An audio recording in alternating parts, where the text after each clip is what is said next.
Hello RC fans, little update video on the MN99 based Jeep.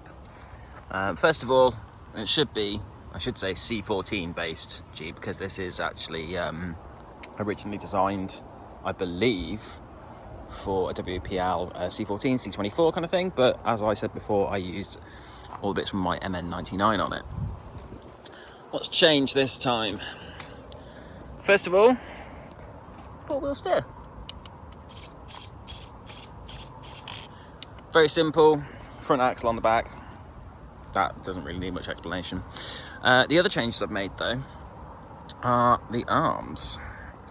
These arms are slightly longer than the previous ones, so I actually get much better articulation on both front and rear. The arms are actually from courtesy of Mike's RC, link in the description, but he upgraded his Tarantula and had these arms left over. So these are actually arms from a JJRC C8801, or in other words, the TRX4M Crawler copy. And they're pretty good. They haven't given me much problem. They do pop off occasionally, but to be honest, they're very thin arms on a quite heavy truck. This is at least double the weight of the C8801. I've also mounted my motor and gearbox a lot higher in the chassis. It's obviously upside down. So this is now not the lowest point. It was originally about here. So it's actually raised up. These two changes, both these arms and moving the motor upwards, has actually changed the way this thing handles. It can handle much steeper slopes. It's got better turning radius, obviously, with a four-wheel steer, but it can handle steeper slopes, and it is just much better than when all the weight was as low as possible. I've raised it up, and it's actually made it handle much nicer. Under the bonnet, got my LiPo. All I've done under here is just put a little panel on top of there, and a little, started to make a firewall and then didn't really finish it. Front shocks are now mounted back on the original mounts. They were on some auxiliary mounts and then pushed back to back here. Didn't make much difference, so I'll just put it back to there.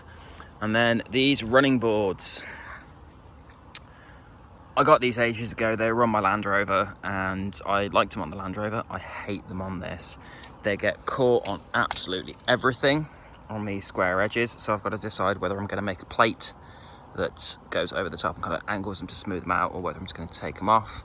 But I've got to take the bodywork off again to do that, and I'm just not going to do that yet.